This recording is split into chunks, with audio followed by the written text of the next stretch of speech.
Happy New Year, people of the world. Um, well, our version of New Year, right?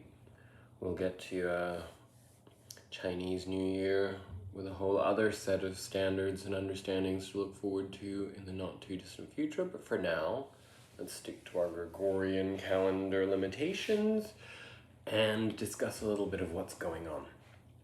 I hope that you felt an energetic shift with this new year. The new year, fortunately for us, also corresponds to January 2nd being the new moon in Capricorn.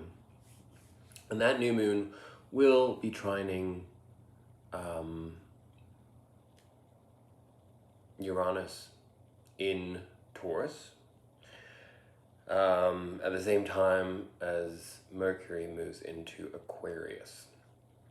Now, Mercury moving into Aquarius is sort of an underlying support towards our integration into the whole, our innovative way of growing into a new, perhaps social dynamic, a new way of anchoring ourselves in a social dynamic that is going to elevate us into a new reality this year. The new moon being in Capricorn, of course, is our opportunity to embrace the Capricornian energy in its newness, rather than being in the fear of the authoritarianism of the potential negativity surrounding Capricorn.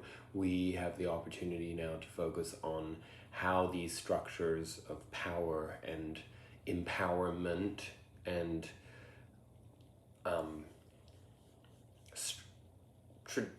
structure beyond tradition, new traditions. That is what this is all about, if you can figure out how you relate to that. And in trine to Uranus in Taurus, we have an element of the unexpected.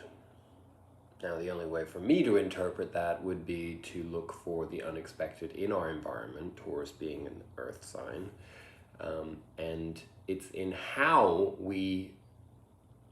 the unexpected ways in which we stabilize ourselves, secure ourselves. In other words, it could be new people, it could be a new approach to how we communicate with other people.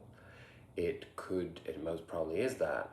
And 2022 is a big year with an emphasis on forgiveness. You know, a lot of us, we focused so much through the Piscean age ending on our victim narrative, moving beyond our victim narrative, but this has forced us into a self-preservation mode, and 2022 is sort of coming along to push us in the direction of actually letting go of all of that baggage and no longer defining us whatsoever, because of the degree to which we are now anchored in ourselves, in our own energetic flow. So therefore we don't feel poverty consciousness from the way that others have treated us or the experiences that we have had and how we perceive them. So that's a beautiful development and something to look forward to, that level of alleviation, right? What else is going on? Well, today, on the 1st, when I am recording this, we have the sun trining Uranus as well, also, of course, in Taurus. So that is shining an extra light on all of this energy of how we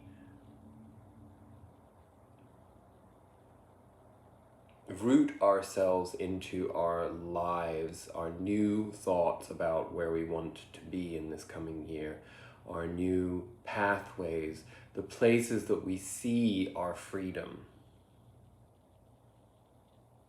what that means to us, where we need to go, what path we need to follow in order to reach for what we define as freedom for ourselves, individually.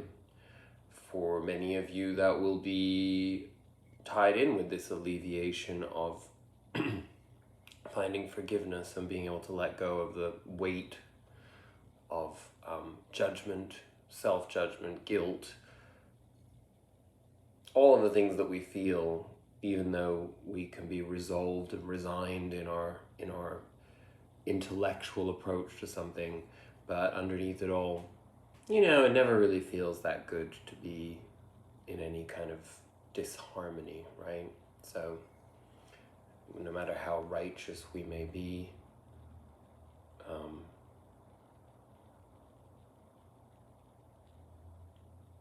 we have to work through all of that. And as I say, these opportunities are there, and because we're just getting a taste of this with this trine, it's the opportunity to really think about that. How have you been feeling? How have you been feeling about letting go of the things that stand in your way to finding peace in your heart and your mind, of course, subsequently.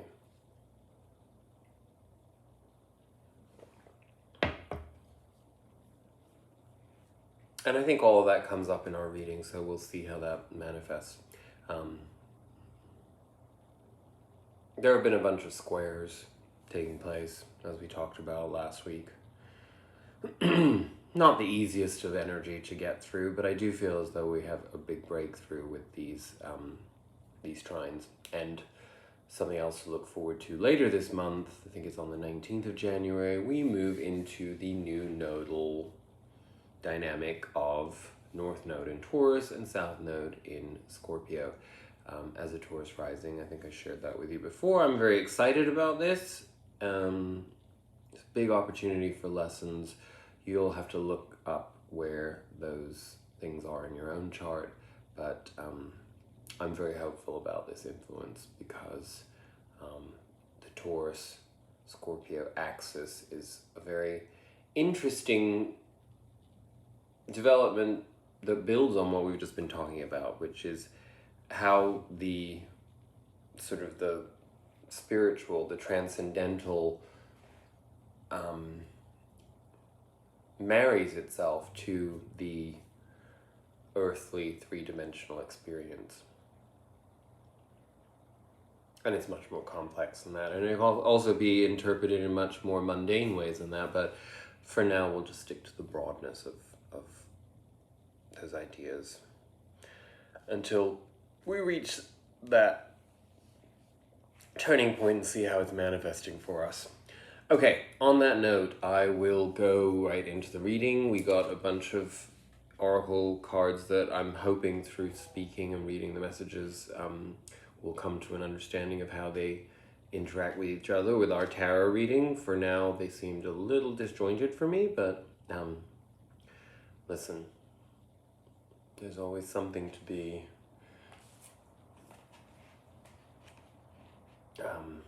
learned from how different ideas interact with one another.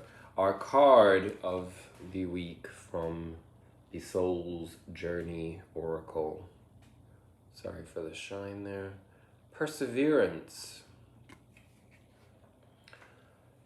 And sometimes we do need to be reminded of perseverance because we live in such a world of novelty where we're constantly moving on from things before we've even really had the opportunity to explore and experience all of the flavors of any given situation or role that we play.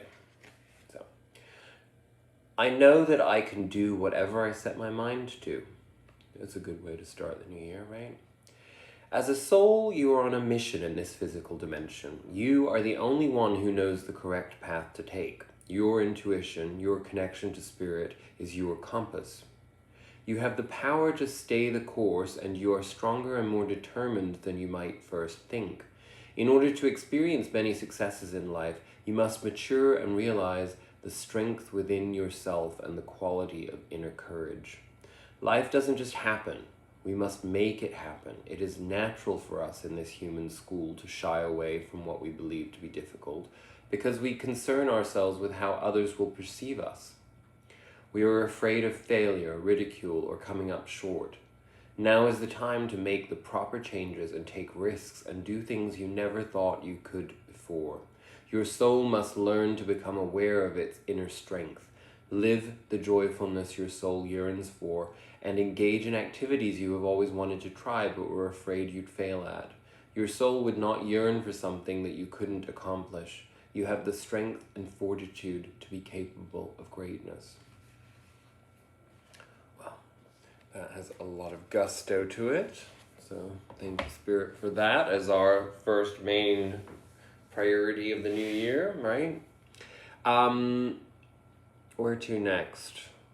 Well, I'm actually going to go with this card from the Sacred Power reading card because this is the one that intrigues me the most as to what on earth it's on about. We got the Lightning card. And I did pull 2 clarifiers from the Sacred Destiny deck because that's how I was led to seek further clarification on this. So let's just start by reading the Lightning card and then we'll see how those clarifiers work in there. Sudden changes and challenges ahead. Be cautious.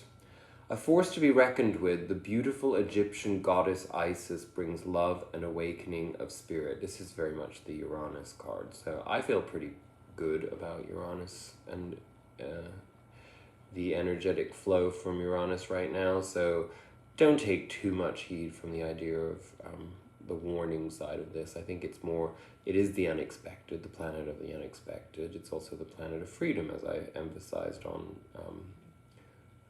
put an emphasis on, should I say, when we were just talking. So let's look at it more from the perspective of freedom and the unexpected in terms of positive developments. A force to be reckoned with, the beautiful Egyptian goddess Isis brings love and awakening of spirit.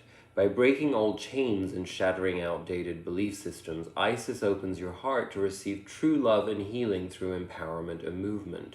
You must shift old perceptions and evolve like the caterpillar. Anything that is outdated and no longer serving your needs is to be shed now. This awakening is powerful and confronting. To shift stuck karmic debris, subconscious patterns, and emotional DNA, you must crack your hard exterior with energy direct from source. This intense moment may feel as if your heart is breaking. However, for you to achieve new levels of love, you must break concrete beliefs that have held you back. Address any issues surrounding grief and loss with professional assistance if needed. Breakthroughs are now possible. Isis, the gatekeeper of this love energy, Isis is the gatekeeper of this love energy and requests the presence of your soul to accept this new integration. This expansion of your heart will intensify how you feel and share love with others. Adjusting to a new level of love, you will connect more deeply with others and see their heart in all its beauty. Right now, you must take action. You must push forward with passion. Open yourself to new ideas and meaningful conversations. Get out there and meet people. Social activities are a highlight now. A new person is about to enter your life on a soul level. Unexpected arrivals create warmth and compassion as you learn to accept differences with appreciation, love, and tolerance. Old ideals and loyalties will be challenged as you break away from emotional and physical restrictions. Do what you love with purpose. Life is worth living. True, long-lasting soul growth creates universal expansions that go far beyond our earthly limits. Affirmation: I am ready to take action now. The power of love sets my soul free as I grow with gratitude. And there's a lot of emphasis in there, again, without it being spoken, on the idea of forgiveness. Again, what do we talk about with forgiveness? Forgiveness is not about allowing other people to abuse us or to cross our boundaries. Forgiveness is finding a lightness in your heart about the things that you feel uncomfortable about, the things where you feel that people have done you wrong or hurt you. Finding a lightness around that so that you can release the memory of the conditioning that then in turn allows you to have new experiences. Many of us walk around with those types of injuries when it comes to romance or romantic love, partnerships, because of trust issues, because, you know, if you happen to fall upon an attraction to somebody who is unevolved, or you were unevolved at the time and both people were unevolved, and then the way that they've interacted with each other with that intensity of passion and love and connection and desire creates, you know, some really toxic fallout when you're not growing consciously together. So, an interesting little twist there, and you know, it was flanked by these two cards: success and wisdom. So how do we integrate success and wisdom into that? Well, I mean, success would be the desired outcome, of course. So there's an element of potentiality for success here with new relationship opportunities. Again, not just romantic, friendships, work relationships, whatever it is that's new in your dynamism. And of course, wisdom is the wisdom that we all require, is the wisdom to know the difference between the things that we can change and the things that we cannot. And I won't go into the AA adage, but you know the rest.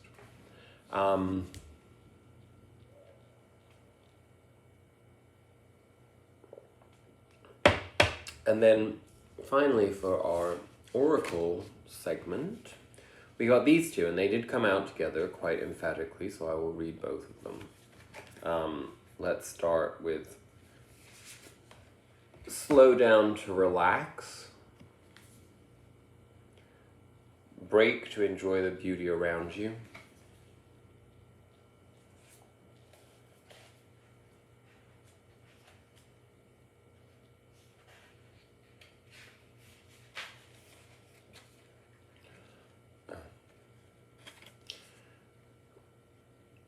oh, there you are, sorry. Patience is not just sitting and waiting, it is visioning. It is looking at the thorn and seeing the rose, looking at the night and seeing the day. Lovers are patient and know that even the moon needs time to become full. I'm pretty sure that we had that very recently, Rumi.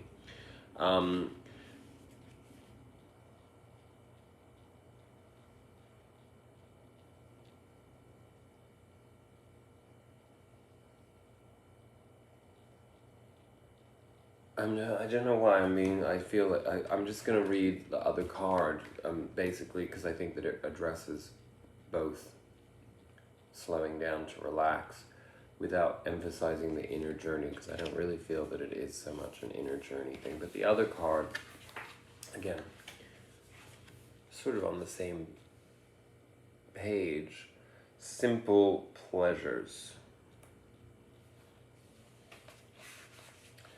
Look for the beauty that is all around you. Someone asked the prophet, "What dost thou say concerning the things of the world?" The prophet said, "What can I say about them? Things which are acquired with hard labor, preserved with watchfulness, and left with regret."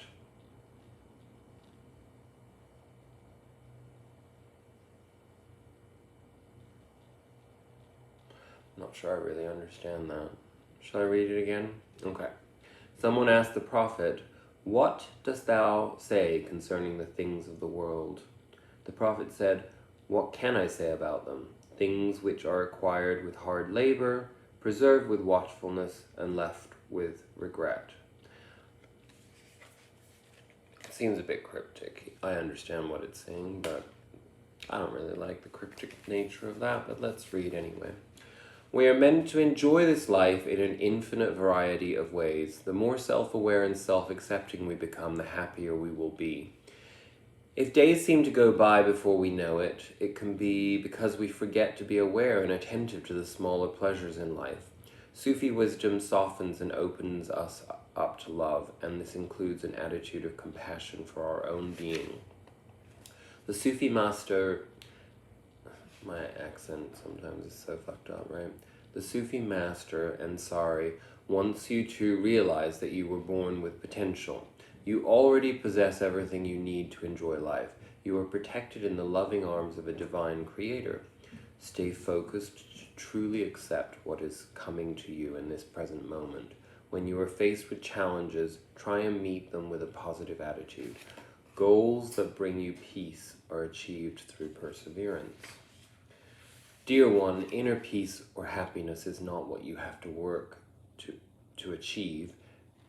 They are what you experience through trusting your higher self. They are present in every moment. To the Sufis, happiness is centered on having control of our desires, doing what we are guided to do to achieve this, and developing a proper relationship with our community. Be aware, just like the Sufis, and whisper a prayer of thanks as you awaken to the little things. Mantra. Every hour of my life brings me a variety of pleasurable experiences. I am realizing they may never come again. I will accept the sweet pleasure of the gifts of the little things and live in grateful appreciation. And of course that is very true. You only have this present moment, and what you're experiencing right now you will never experience again. Even how you're feeling right now watching me. It's based on what other circumstances are taking place in your life, the planets, the energy that you carry within yourself, so many different factors, right? So we do have to find a way to be present in the moment. And perhaps Uranus being in Taurus when it's well aspected really does try to put us in the position to understand how being present in the moment, despite changes and anticipation or dread or fear or whatever it is, it's so easy to actually break down the qualities of any given moment into where there's pleasure. The glow of candles, which you can't see, but they are here. The serenity of my environment. The peacefulness of this New Year's Day, where I have not had to think about anything other than just being present.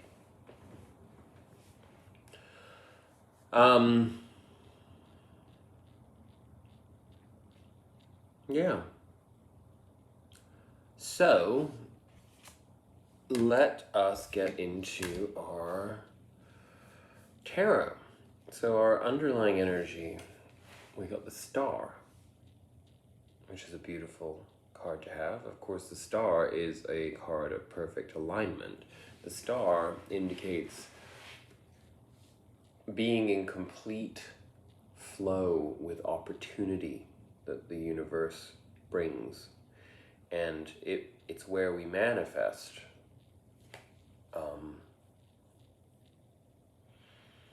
the unthinkable, the unexpected, in the sense of it,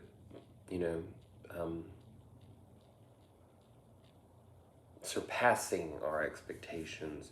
It is when we are in such abundance within ourselves that we give without the need to consciously expect to receive in return, because we are in flow with perpetually receiving from giving. It's a card of joy and celebration and inner peace.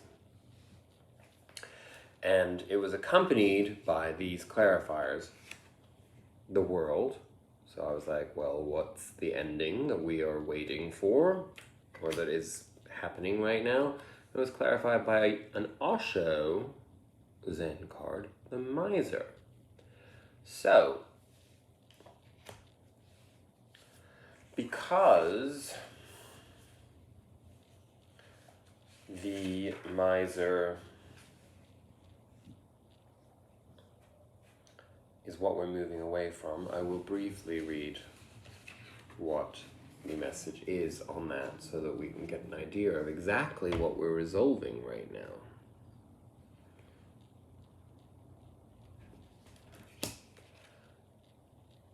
This woman has created a fortress around her, and she is clinging to all the possessions she thinks are her treasures. In fact, she has accumulated so much stuff with which to adorn herself, including the feathers and furs of living creatures, that she has made herself ugly in the effort.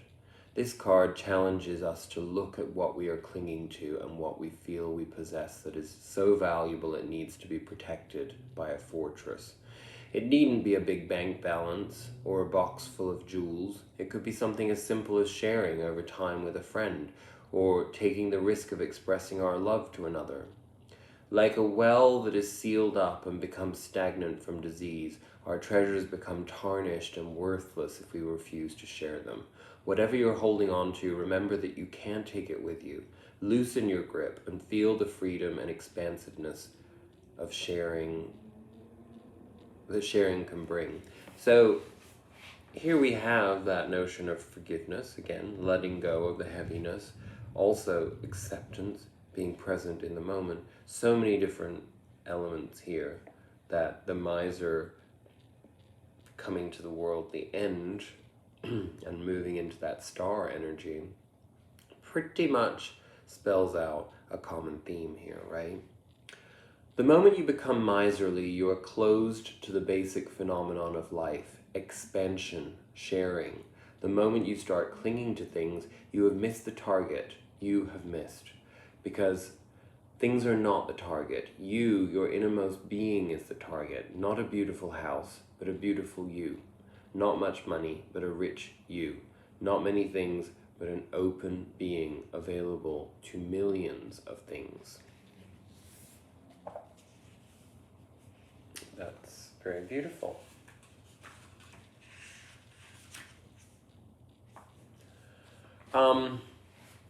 In our past,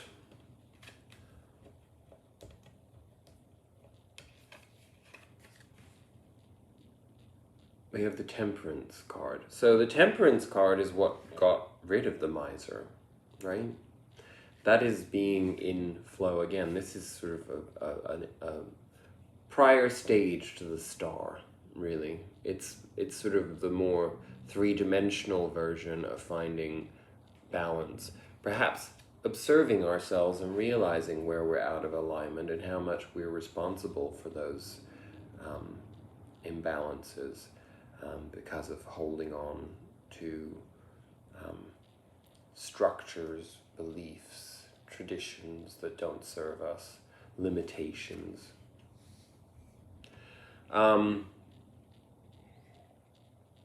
And our clarifiers give us even more indication of that, because what we're letting go of is clarified by the Queen of Cups. So this is a sense of emotional maturity, or a sense of emotional resolution, resignation, that has actually held us back, because what it's done is it's prevented us from finding community. It's prevented us from finding ways to build with others. And that Temperance has balanced the toxicity out of the equation, basically.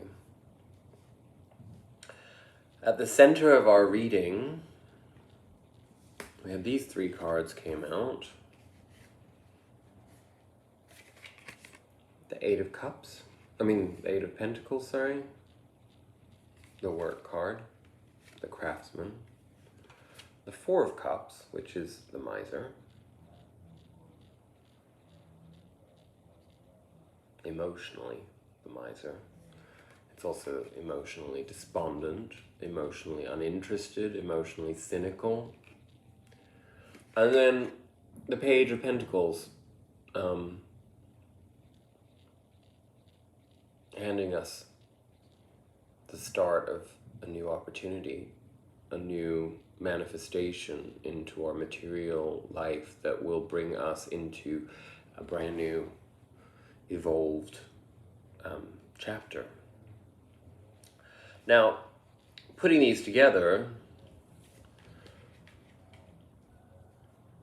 I'm going to come to telling the story there, but it was clarified by the Hierophant, which is the Capricorn card. So again, it gives us a little bit of a time stamp as to what we're dealing with in our present moment, that through our hard work we have the opportunity to move beyond this poverty, restrictiveness of feeling that we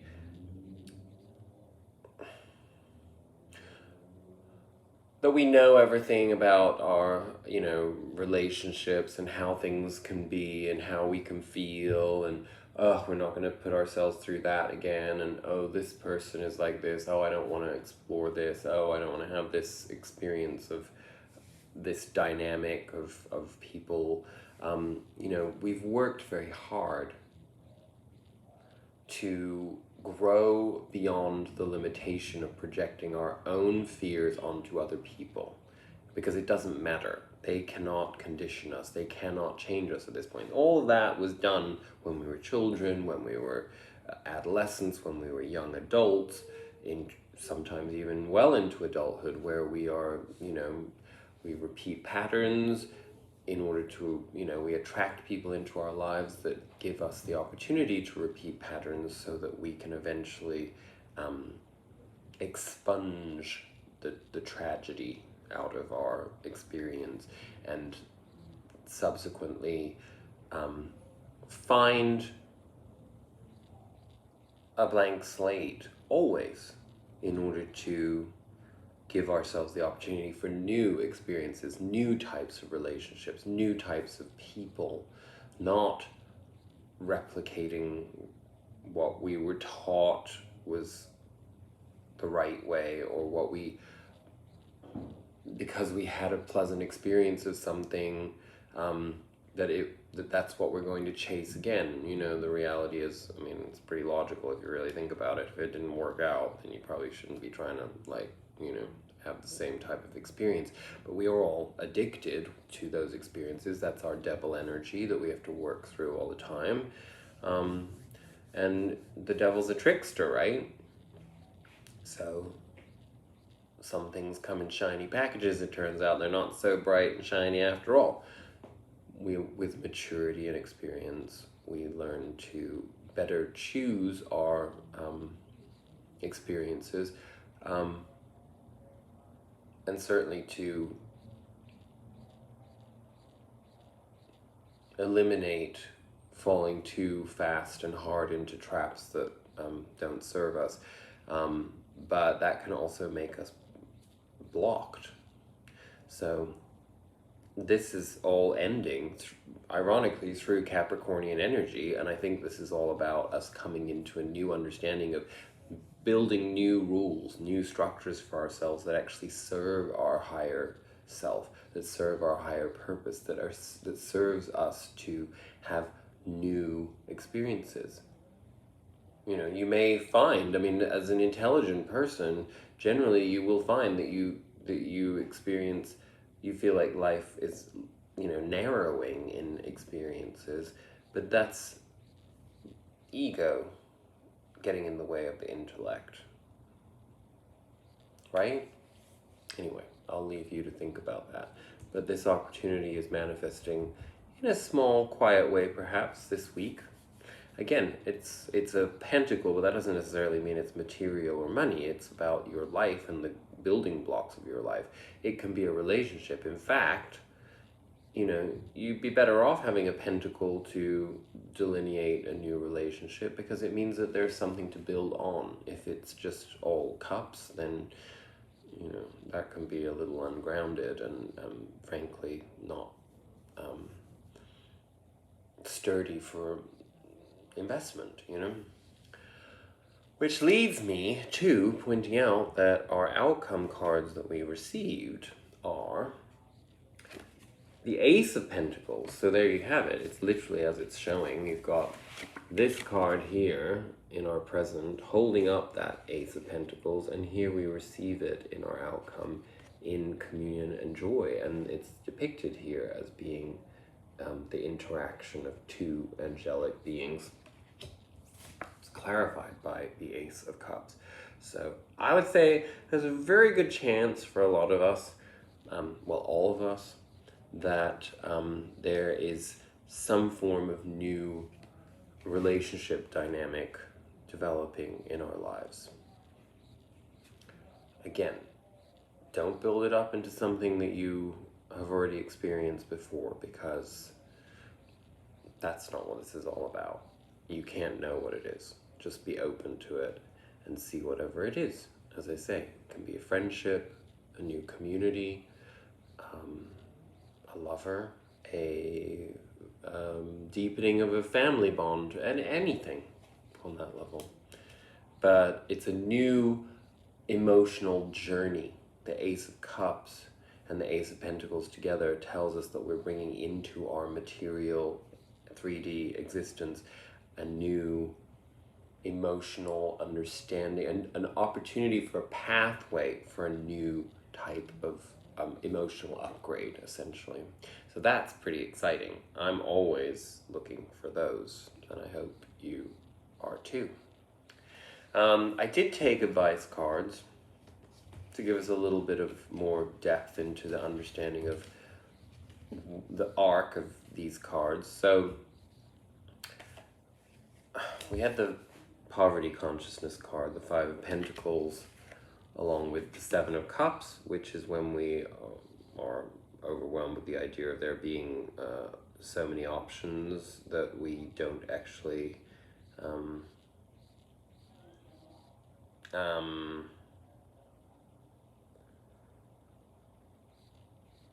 commit to anything.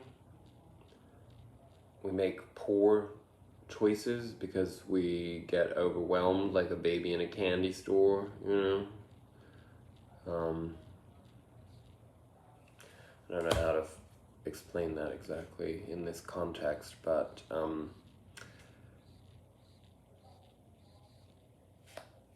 we then, I mean, these came out sort of, those two came out as being what we're leaving behind,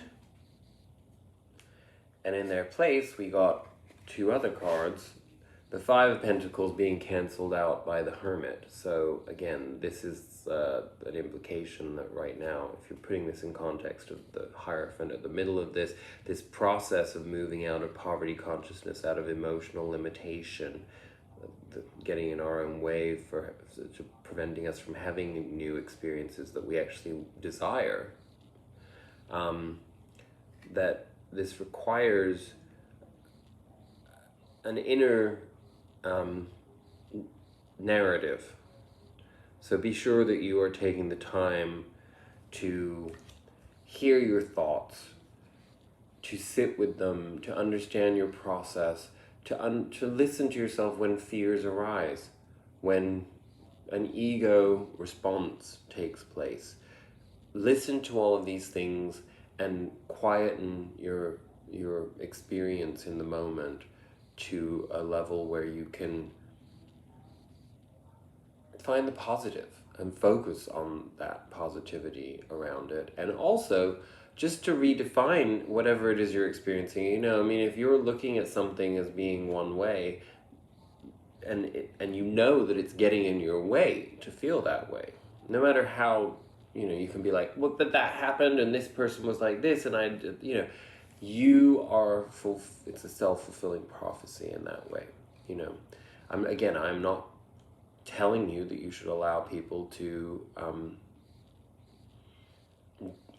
cause harm or even get in your way of doing anything in your life. That's not what I'm saying.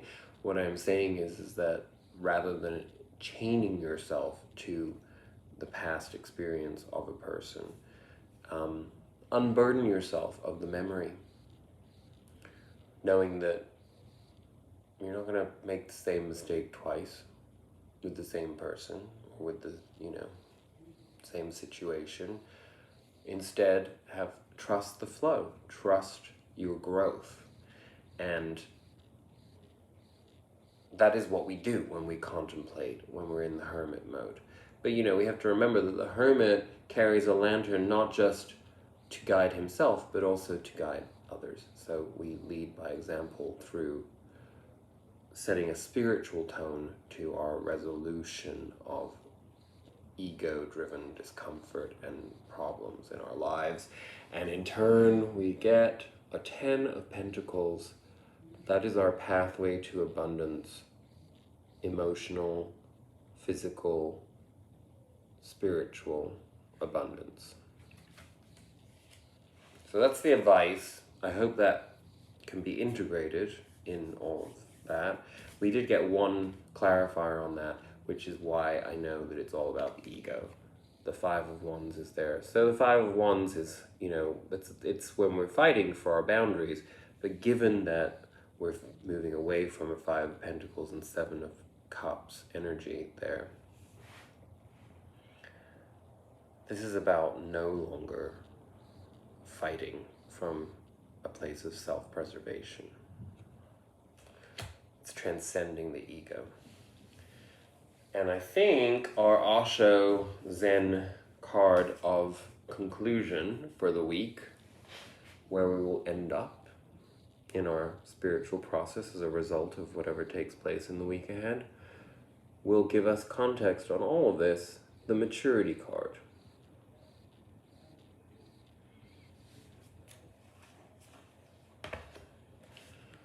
I'll hold it up when I read the description. This figure stands alone, silent and yet alert.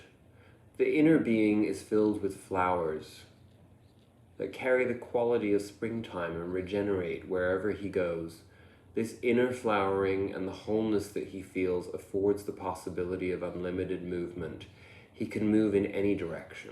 Within and without, it makes no difference, as his joy and maturity cannot be diminished by externals. He has come to a time of centeredness and expansiveness. The white glow around the figure is his protection and his light. All of life's experiences have brought him to this time of perfection. When you draw this card, know well this moment carries a gift for hard work well done. Your base is solid now, and success and good fortune are yours, for they are the outcome of what has already been experienced within. So it pretty much sums up everything we just said. And this is the Ace of Pentacles, by the way. So we have it in our actual tarot reading. We have that Ace of Cups as a clarifier on that. And then here, as our Osho conclusion, we have the Ace of Pentacles once again, known as maturity in this case. So let's get a little more clarity here. The distinction between the grasses and the blossoms is the same as between you not knowing that you are a Buddha and the moment you know that you are a Buddha. In fact, there is no way to be otherwise. Buddha is completely blossomed, fully opened. His lotuses, his petals have come to a completion. Certainly to be full of spring yourself is far more beautiful than the autumn dews falling on the lotus leaves. That is one of the most beautiful things to watch, when autumn dews fall on the lotus leaves and shine in the morning sun like real pearls. But of course, it is a momentary experience. As the sun rises, the autumn dews start evaporating. The temporary beauty cannot be compared, certainly, with an eternal spring in your being. You look back as far as you can, and it has always been there. You look forward as much as you can, and you will be surprised. It is your very being. Wherever you are, it will be there, and the flowers will continue to shower on you. This is spiritual spring.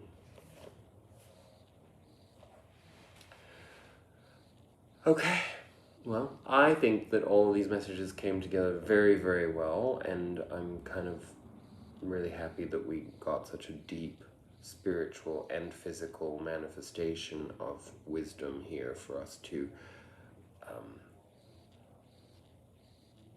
sculpt into our experience in the week ahead, and perhaps even for the year ahead, because I do believe that this first reading is an indication of the path that we will be on for the entire year.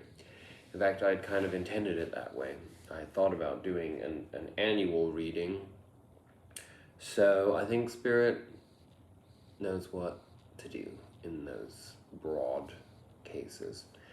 So on that note, I hope you had a wonderful holiday season. I'm also personally very happy it is coming to an end, because I would like to get on with life. And